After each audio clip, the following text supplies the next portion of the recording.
Why don't you give birth here? My husband coldly said to me as I went into labor during our drive. He then forcibly took my phone and drove away, leaving me behind. The temperature that day exceeded 104 degrees Fahrenheit, stranded in the mountains with no means of calling for help. I was on the brink of despair. I couldn't understand why my husband would do something so cruel. As pain and fear took over, I realized something. My name is Grace, a 33-year-old housewife. I have been married for 3 years, and in the beginning, my husband John and I envisioned a hopeful future together. We spent peaceful weekends shopping, cooking, and watching movies. I felt deep love and trust for John, believing that the love we vowed to each other at our wedding would last forever. However, that illusion shattered when I became pregnant. For some reason, John, who had shown me affection until then, suddenly became cold. He stopped helping with household chores and, when I tried to talk to him, he would coldly say, I'm tired from work. Don't talk to me. Confused and anxious, I asked him why he was acting this way. John angrily replied, Pregnancy isn't an illness. Do it all by yourself without being lazy. From that moment on, John stopped caring about my health and feelings. Despite this, I tried to repair our relationship. I believed that he was just tired from work and that he was simply overwhelmed by the sudden responsibility of becoming a father. Even during severe morning sickness, I prepared meals and did as much housework as I could.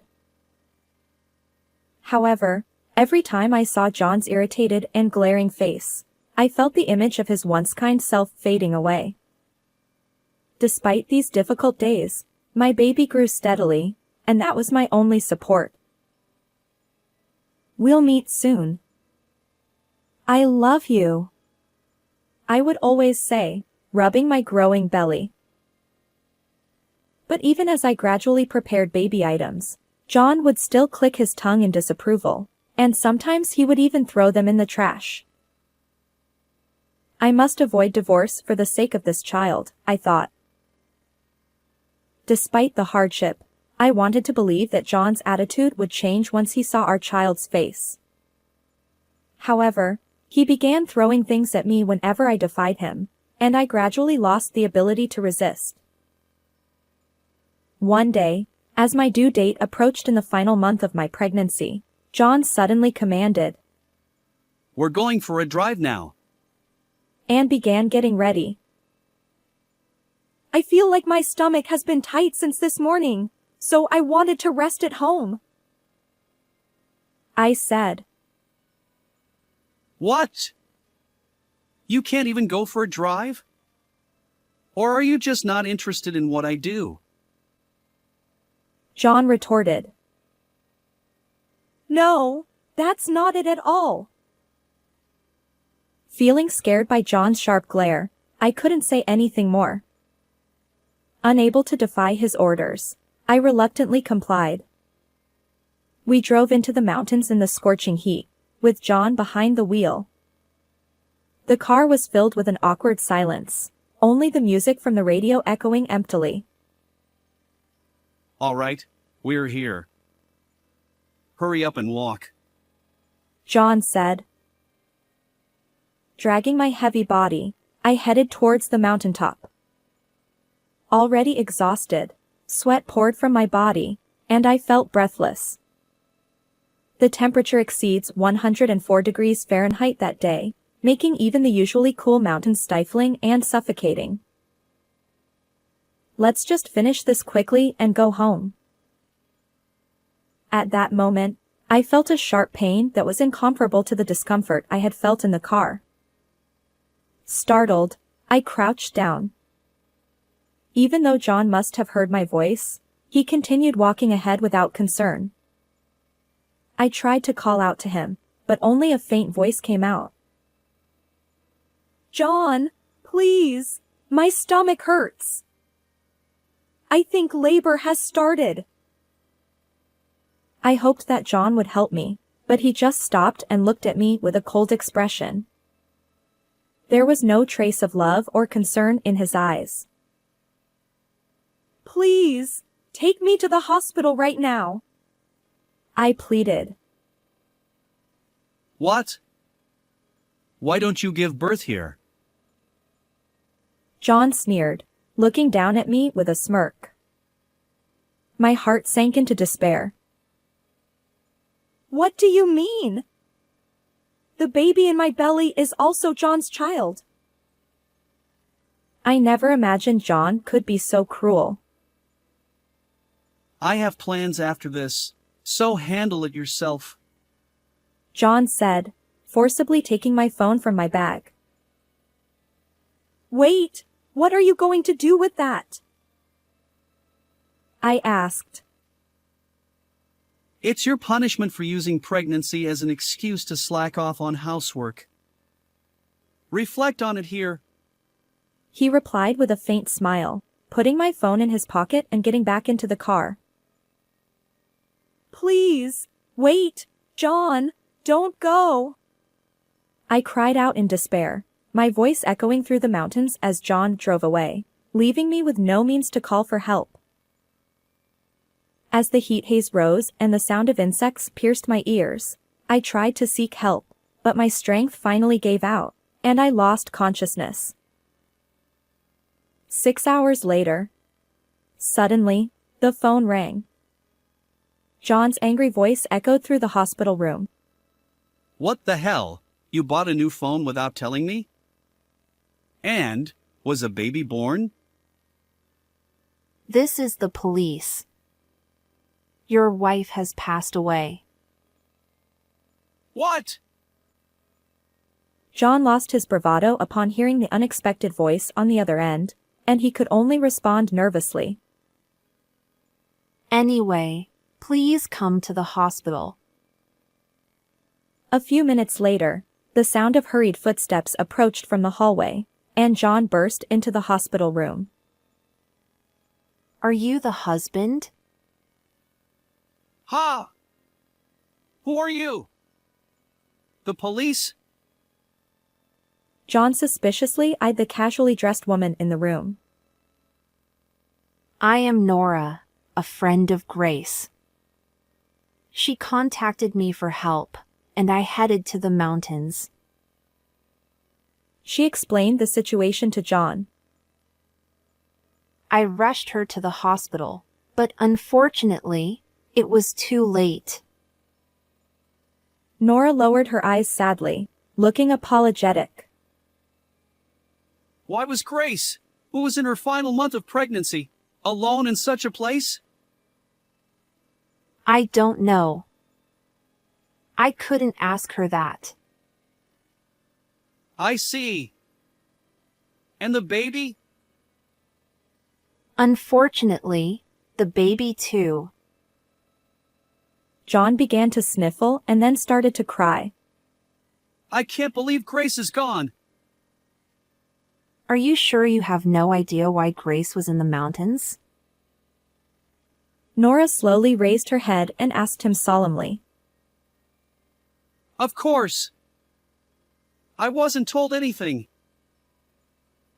I see. Then, please look at Grace's face. As John looked at my face lying on the bed, I suddenly opened my eyes wide. Ha! John, who had been frozen like ice with his eyes wide open, eventually began to move his mouth like a goldfish, struggling to speak. No wonder, as I was glaring at him with my eyes wide open. You're alive? Yes, I am. And thanks to her, the baby was born safely and is doing well. Before I lost consciousness, I realized that the phone John had taken was an old one, so I contacted my best friend Nora for help. I safely gave birth to a baby boy at the hospital. Although I was relieved to be saved, my heart was filled with intense anger and sadness over John's actions. So, I decided to ask Nora for help. But the police just called. That was Nora. We set everything up to trap you for abandoning me in the mountains. John's face twitched for a moment, but he quickly regained his composure. I didn't do anything like that. Grace must be confused. He smiled at Nora. There's no way I would do such a thing. I was worried about Grace in her final month of pregnancy and was looking for her. How can you lie so easily? Grace, you must have had a hard time too. But I'm really glad you and the baby are safe. John took my hand and acted as if he were a good husband, which gave me goosebumps, and I shook his hand off forcefully. Enough already. There's someone I want you to meet. Ha! Who? At that moment, the hospital room door opened again, and an unfamiliar woman entered. Ha! Riley? John's expression froze instantly, a mix of surprise and fear causing his eyelids to twitch. The woman called Riley smiled calmly at John. John, I didn't come here to see you. What? What do you mean? I came to see my sister and her friend Grace. Her statement changed the atmosphere in the room. You were having an affair with Riley, weren't you? What? When I showed your photo to Nora, she said you looked like her sister's boyfriend, so I had her call Riley here. Nora, who had been living abroad until recently, didn't know John's face well. When I showed her the photo again, it led to an unexpected development. There's no proof. Trying to cover up, John darted his eyes around nervously. I held up Nora's phone. Can you still deny it after seeing this photo?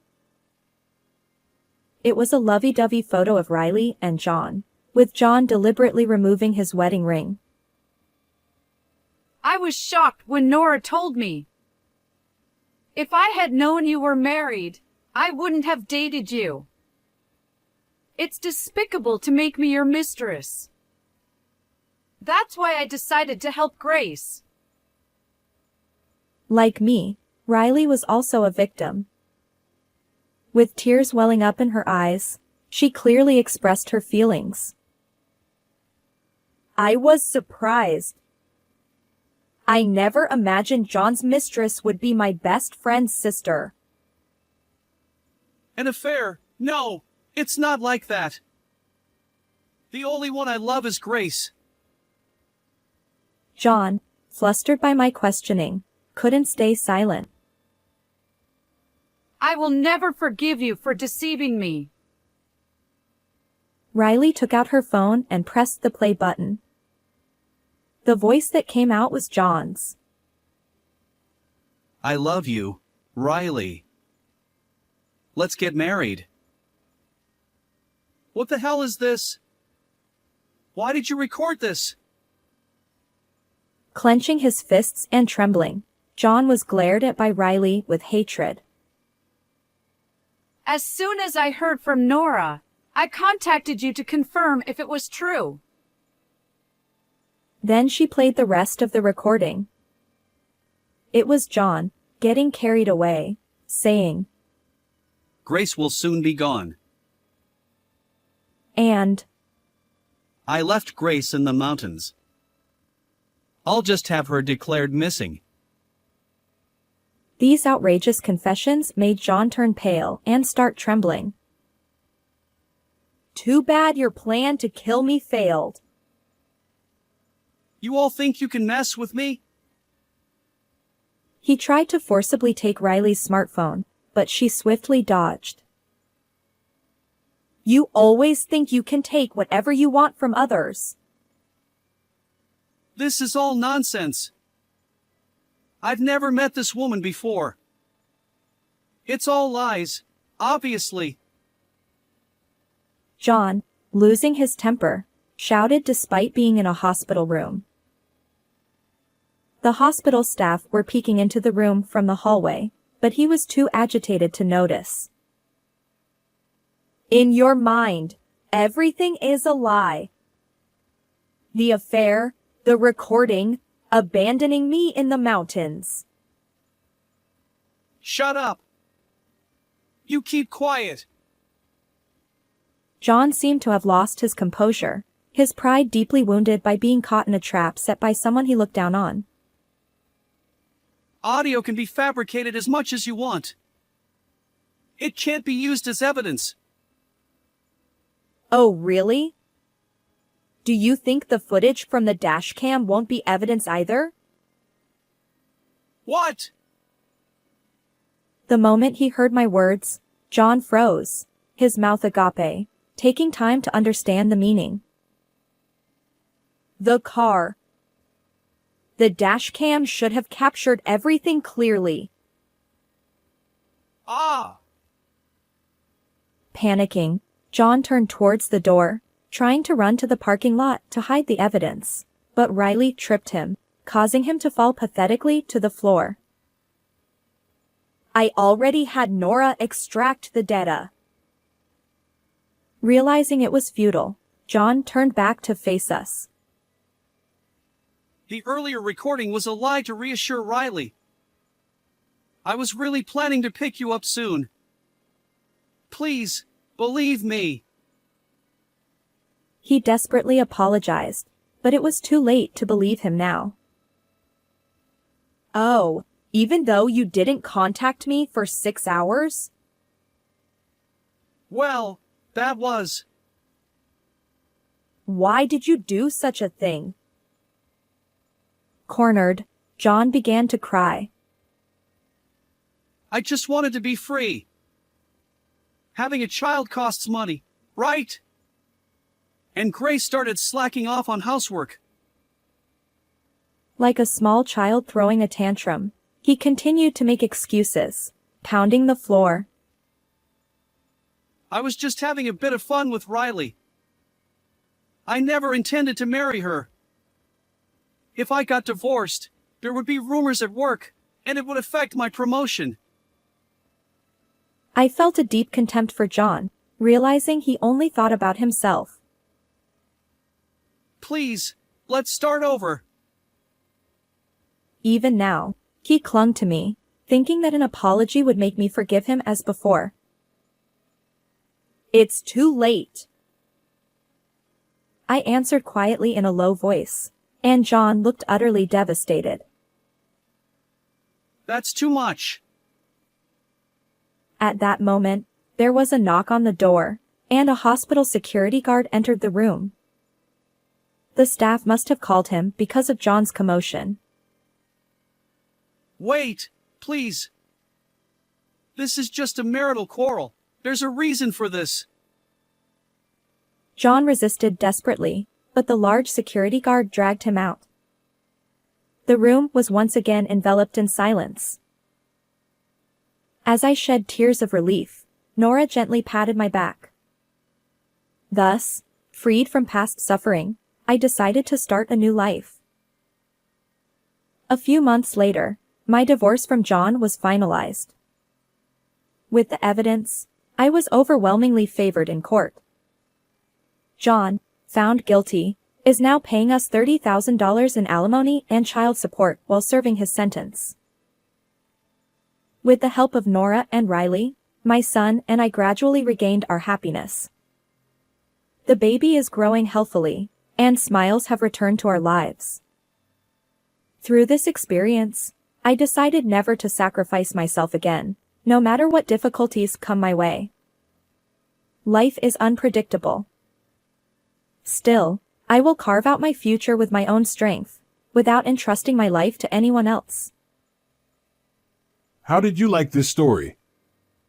Please subscribe to the channel. See you in the next video.